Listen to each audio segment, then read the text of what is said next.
여러분, 우리 주변을 한번 둘러보세요. 세상은 온통 부드러운 곡면으로 가득하죠.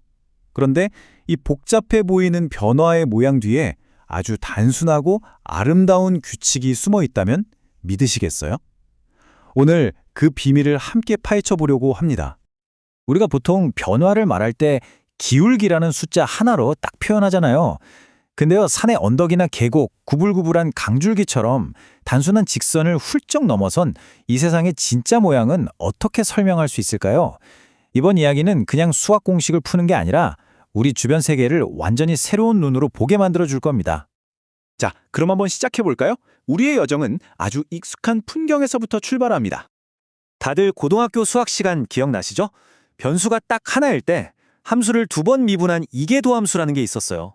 이게 뭐였냐면 그래프가 위로 오목한지 아래로 볼록한지 그 모양을 알려주는 거였죠. 모든 게 참 간단하고 명쾌했습니다.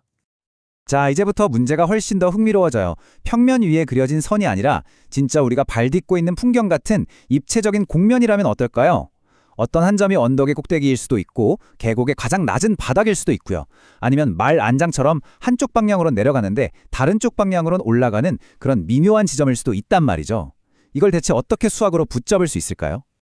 이제 고차원의 복잡성 속으로 한 걸음 들어가서 이 변화무쌍한 곡선들을 그려낼 지도를 한번 만들어 보겠습니다. 생각해 보세요. 변수가 하나일 땐 이계도 함수도 딱 하나였죠. 그런데 변수가 둘, 셋 이렇게 n개로 늘어나면 우리가 추적해야 할 이계도 함수의 개수가 4개, 9개, 무려 n의 제곱계로 말 그대로 폭발적으로 늘어납니다. 이 모든 정보를 어떻게 감당할 수 있을까요?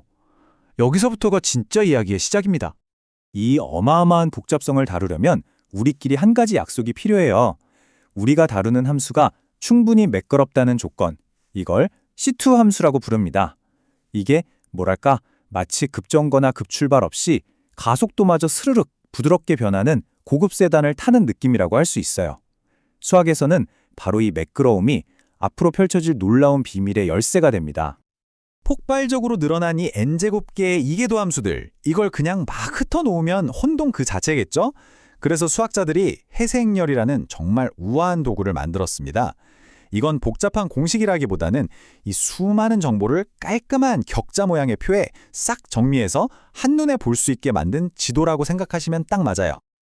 자, 이제 이 복잡해 보이는 지도 속에 숨겨진 아주 놀라운 대칭성을 발견할 시간입니다. 바로 이번 이야기의 아하 하는 순간이죠. 제가 질문을 하나 던져볼게요. 수많은 방향으로의 변화가 있잖아요.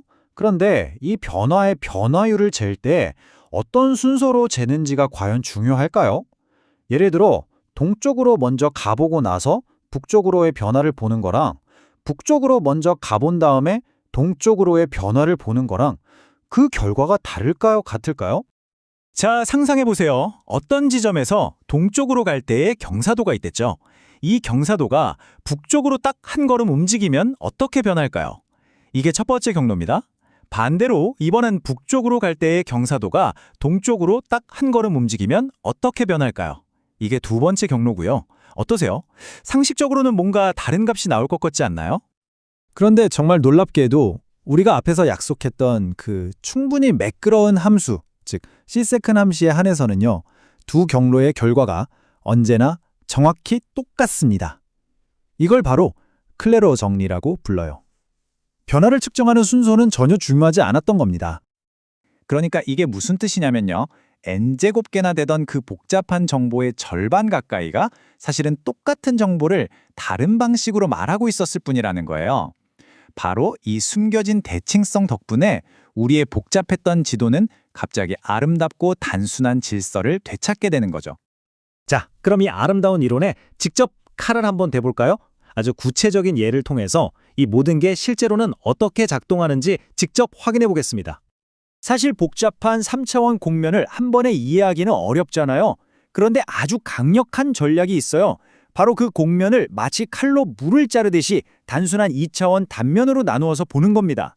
그러면 갑자기 복잡한 입체도형 문제가 우리가 아주 잘 아는 평면 위의 곡선 문제로 바뀌게 되거든요. 자, 말 안장을 한번 떠올려 보세요. 그리고 그 위에 앉아 있다고 상상해 보는 겁니다. 먼저 말의 척추를 따라서 앞뒤 방향으로 단면을 싹 잘라보면요. 그 단면은 위로 오목하게, 즉 아래로 볼록하게 휘어 있어요. 마치 내 몸이 골짜기 맨 아래에 있는 것 같은 모양이죠. 그런데 이번에는 내 다리가 놓이는 방향, 그러니까 말의 등을 가로지르는 방향으로 단면을 잘라보면요. 그 단면은 아래로 오목하게, 즉 위로 볼록하게 휘어 있습니다. 이건 마치 내가 산등성이에 딱 걸터 앉아 있는 것 같죠? 바로 이겁니다. 하나의 점은 관점에 따라 최소값이자 동시에 최대값일 수 있다. 이게 바로 안정점의 진짜 매력이자 다변수 세계의 놀라운 특징이에요. 어느 방향에서 보느냐에 따라서 완전히 다른 세상이 펼쳐지는 거죠. 자, 이제 마지막으로 시야를 확 넓혀서요. 우리가 지금까지 탐험한 이 수학적인 구조가 사실은 이 우주를 움직이는 언어 그 자체라는 걸 한번 확인해 보겠습니다. 첫 번째 응용은 조화함수입니다. 이름부터가 참 아름답죠?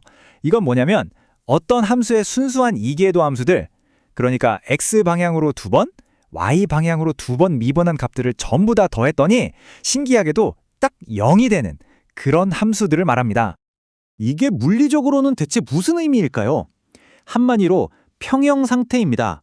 한쪽은 뜨겁고 한쪽은 차가웠던 금속판이 있다고 해보세요. 시간이 충분히 흘러서 더 이상 온도가 변하지 않는 안정적인 상태에 도달했을 때 바로 그 상태를 기술하는 게 조화함수예요. 각 지점의 온도가 주변 온도에 딱 평균이 되어서 더 이상 변화가 없는 가장 조화로운 상태를 말하는 거죠. 두 번째 응용은 세상을 움직이는 파동 방정식입니다. 이 법칙은요, 어떤 한 점이 위아래로 얼마나 빠르게 움직이는지가 그 주변에 휘어진 모양과 어떤 관계가 있는지를 정확하게 보여줍니다. 기타줄을 튕기는 순간을 상상해 보세요. 줄이 많이 휘어 있을수록, 즉 곡률이 클수록 원래의 평평한 상태로 돌아가려는 힘이 강해져서 훨씬 더 빠르게 움직입니다. 다시 말해 가속도가 커지는 거죠. 휘어진 정도가 가속도를 결정한다. 바로 이것이 파동 방정식의 핵심이고 우리 주변의 모든 파동 현상을 지배하는 정말 아름다운 원리입니다. 우리는 오늘 단순한 곡선을 넘어서 복잡한 곡면의 모양을 이해하는 법을 배웠습니다. 그리고 그 안에 숨어있던 놀라운 대칭성, 클레로 종리를 발견했죠. 더 나아가서 이 수학적인 언어가 어떻게 평형 상태나 파동 같은 물리 현상을 이렇게나 아름답게 설명하는지도 확인했습니다. 그렇다면 마지막으로 이런 질문을 던져봅니다. 우리가 아직 발견하지 못한 우리 세상의 모양과 움직임을 지배하고 있는 또 다른 숨겨진 대칙성은 과연 무엇이 있을까요?